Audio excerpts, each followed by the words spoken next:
I was like, I wanted to move more, especially because I have friends everywhere, Mm-hmm. and I decided to focus on my DJ business. Yeah. So at the beginning, I used to do a lot of touring with artists Yeah. like Kaysha and some others, Yeah, doing that's true. shows. Yeah, That's true.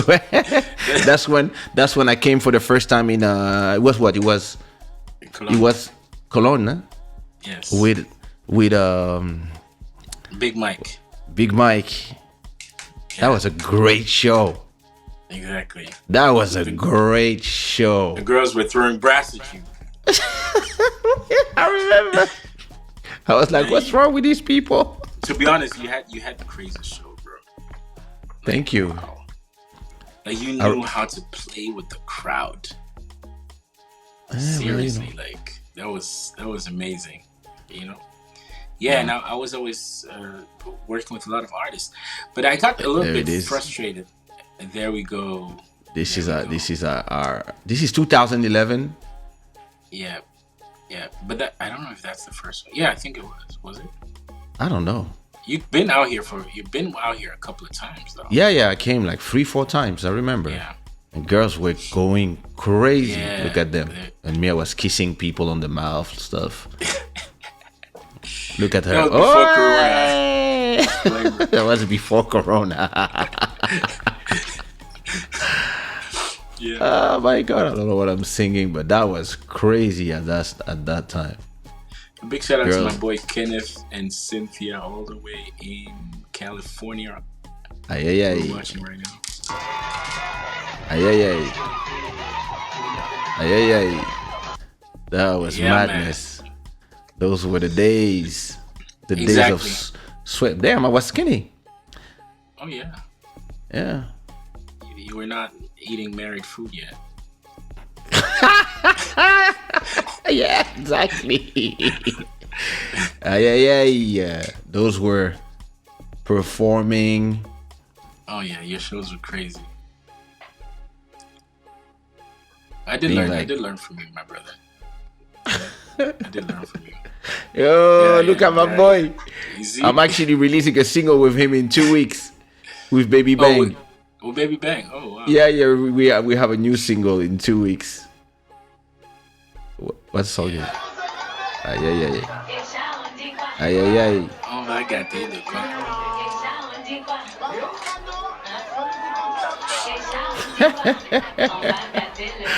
Good times, good times, good times. Do we start well, white Chico, coming from your Caribbean city or any pueblo? Myself plus every other Any other MC you know from from my crew, hit you with the hits you crazy with the crazy menu. menu. Please, oh man, that was my first encounter with Kaysha. That was my Yep. first encounter. I was like, "Who is this guy? What kind of music is that?" Like I thought when I was looking at it, I thought it was Puff Daddy in your video. I'm like, these guys, the black Benzes popping up, and they go into the club. I'm like, who is this, man? I learned your lyrics off the top. Wow. I knew Do you the know? whole lyrics. Do you know that the crocodile suitcase in that music video is actually my dad's suitcase? Wow. Like, that's one of his suitcases that back when he was working for Mobutu, he had a bunch of crocodile suitcases, Leopard like stuff. leopard stuff, leopard shoes, like a bunch of stuff. And I remember that I was like, Dad, I'm gonna do a music video. I mean, I need it for the video. There's a suitcase. Like, yeah, go in my thing. Take something. Like, there's one with. So I was like, so when I Where brought did you shoot that video? in Paris. Okay. Shot the video in Paris, and the parts in the house. We rented a house, and we called every girl we know. Like this is one of those videos.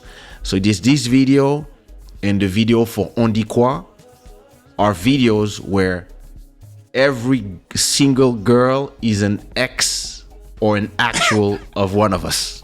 It was like me, AC Jordan, and Elisio, and another guy. Every girl that we knew that we had something, we just called all of them. and we're like, yo, I'm shooting my video, everybody come. So like we had like nobody got paid, everybody got free champagne. So Sony was paying for everything, so we brought like champagne. Once everybody got drunk, it was like, roll with a bit of bounce, baby. Yeah. And the part where I'm outside with the Mercedes, those parts are in, I don't know, some area with, and when we See, were, we definitely could not tell where the music. Well, me and my guys were like, who is we just enjoyed it. We didn't have an idea where you're from. yeah, We didn't know. We couldn't tell like who's this. Like the music was just fresh. The style was just, you better bounce, baby. Yeah, yeah, yeah. yeah. Oh man. So I was just like you, just this, grew up on American music and European pop, and trying to do something that mixture this with West Indies, Africa, and do something like, yeah, we were very influenced by the Eric B. and Rakim, Pete Rock, CL Smooth, P Diddy, of course. American hip hop from the 90s was a big inspiration at that time. So when I shoot my video, actually, Squall was a guy that used to come to every one of my show. So he's a brother from Cameroon, and when I was doing my shows back in '95, he was in every show that I would do.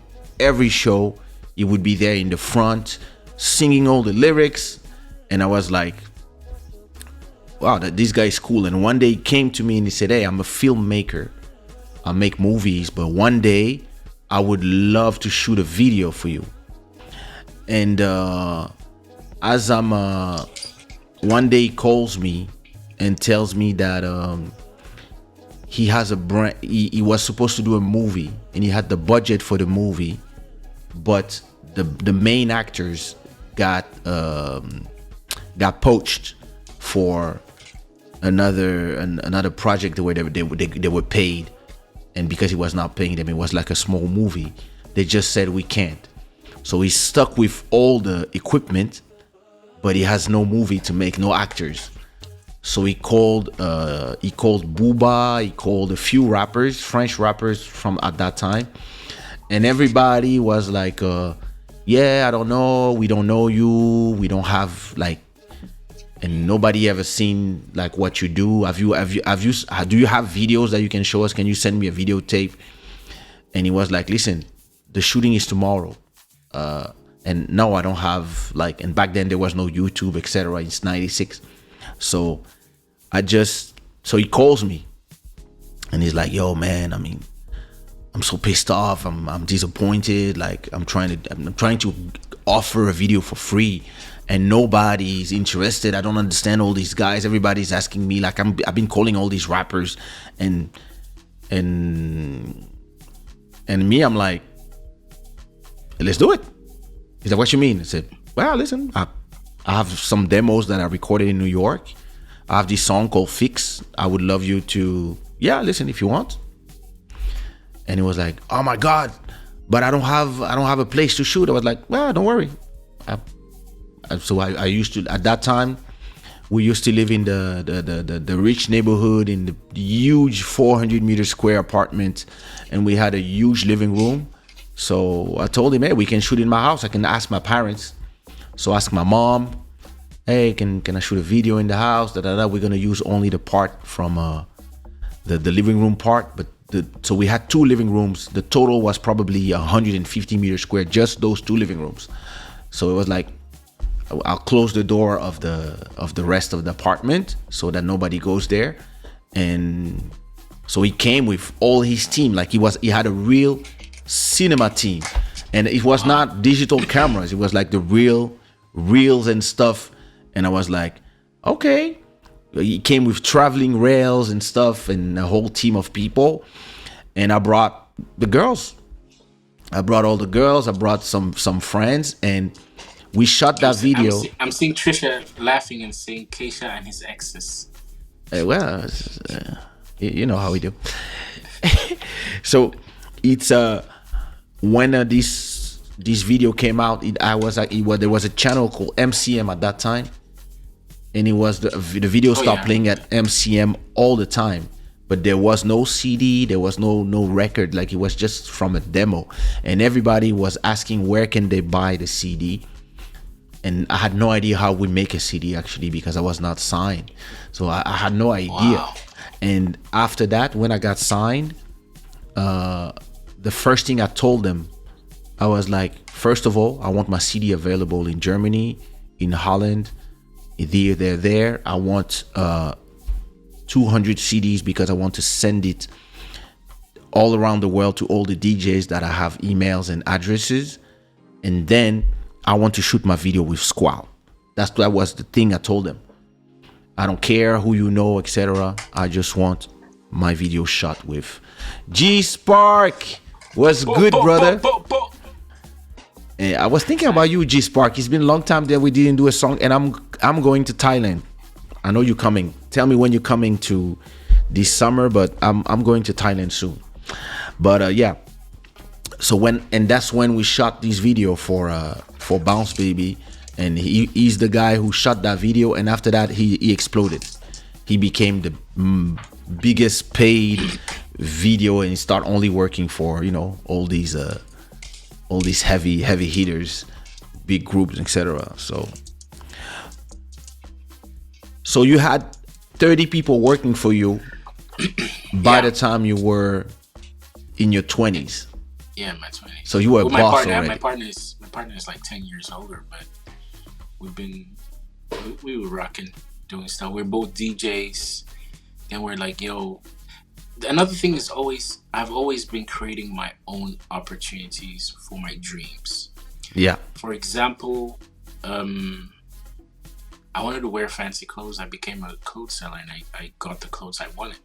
I wanted to, like, 4 years ago, I wanted to be a radio moderator in Germany. I hit up all the fucking radios out here. I'm like, yo, I know all celebrities. I can bring you Redman. I can bring you Will Smith, even if he's in town, because I'm friends with his son. I can bring so many people to your radio shows. Guys, give me a shot. Let me have some airtime. You don't even need to pay me. I'll take care of I'll get my sponsors myself. You know, bro, this conservative system over here, they didn't give me. What did I do? I called my boy ATM, DJ ATM, and we created our own radio show, Good Vibes on Air. And we were live on Facebook. We struggled with all this music that you couldn't play. We started looking for remixes on SoundCloud, and we created a whole playlist. And other people were shocked, like, how do you get your music played? How do you play your radio show for 2 hours and nobody blocks you? It's because we did a lot of research, and it was great. Like, I interviewed a lot of artists. People came in. Nasty C from South Africa, this big rapper. A lot of local great singers. They come and sing and have an interview on the show. I created my own thing there, and that's what I do with many other things. Like, back then I was a DJ. I'd go to the big clubs. They wouldn't want us to DJ, or they just take us one time and not again. They wouldn't want us to pay. I turned around, looked at my partner. I'm like, yo, and my partner had the balls. Everything I said, he said, let's do it. I said, bro, why are we begging these club owners? Don't you think we should open our own club? He's like, you know what? There's a location downtown. Let's go talk to them tomorrow, 7 o'clock in the morning. I'm like, are you serious? He's like, let's do it. So every idea I brought, he said, let's do it. Let's execute. And now, this is one interesting story. My boy Richie, I'm sure he's going to watch this. So I come to Germany. He's been here like before me, DJing for student parties. And he's like, yo, he's earned like $100 for these student parties, $120. They didn't used to pay more. And he came with a whole system with his turntables, with the speakers and records, like 10,000 records. He'll carry them, put them all there, DJ, and then go home with €100 and still have to pay his gas and everything, all dressed up. Brother, I came out here. We went to a club, and the Turkish owner was there. We went there. I told him, "Don't say anything. Let me talk to him." He said, "What do you want to tell him?" I said, "Hold up." The club owner came. I told the club owner, "Hey man, we just came from New York this morning. We're here in Germany. Tomorrow I'm going to Spain." I wasn't going to no Spain, brother. We were around. "Tomorrow I'm going to Spain. We're here though, and your club is cool. I think we could, I think we could give you the privilege of having our DJ set here." When I saw the club, I just called our manager right now in New York, and he was like, "Yo," I asked him if it's okay if we can DJ here. "So what do you guys think? Because we're on the run right now." The guy's like, "When can you do it?" This is like December. He's like, "Yo, can you between the 25th, like there was some holiday, 27th or something." He said, "Can you come and play on Saturday?" I said, "Hold up, man." I took my phone, I switched my phone off, put it in my ear. I'm like, "Hey manager, what's up?" Now, no, normally we're supposed to go to Spain, but this guy wants us to DJ in his club, man. He's asking really, like, I don't know, should we do this? I'm the one who told him, but I told manager in front of the guy, "This guy wants us to play. I don't know, man. And I don't want to charge him too much because it's just a club. They don't really know us, but we could show them some stuff. What do you think?" "Okay. Is it good?" Okay, bye-bye." I said, he said it's okay, but you guys will have to take all the charges and stuff. He said, "No problem. How much do you want?" I said, "I don't know. What can you guys pay?" "Yeah, I don't know. We'll pay your hotel, your catering. Can we give you 1,000? Can we give you €1,500? Just DJ for 1 hour." I'm like, "Okay, I think we'll do that. No problem, brother." We left there. We went home. My partner Richie was nearly crying. He said, Wow. He looked at me and said, "Do you know how many years I've been DJing here, and these guys are not paying me? You've come here and you've hooked up our first gig for €1,500 to DJ That's the for game. 1 hour." That's the game. It's He said to DJ for 1 hour. He parked. We were driving back. He parked. This is the downtown club in Weinheim. He parked the car. He looked at me. He was breathing like he's in the middle of the highway. I'm like, "Bro, what's up?" He's like, "No, let me first soak up this moment." He looked at me and he said, and that's where our business and friendship relationship really kicked off. And till today, he owns. He's still in Gießen. He still owns a great club there called Tropicana. He's a club owner business. Now. And now he's bought buildings and everything he's working day in, day out. He's working very hard, He's still there. And we're still working together on different projects. Nice. But I'm telling you, brother, like just that little conversation right there got us €1,500 to DJ for 1 hour. And when that happened, every time I came up with a business suggestion, he believed in it and he said, "Let's do it." Of course. And he's a risk taker. Richie is a risk taker. He's been taking crazy. He said, "Let's do it." And whenever he said, "Let's do it," I turn around, look at his eyes. There's this one look. If I see that look, I know we're doing it.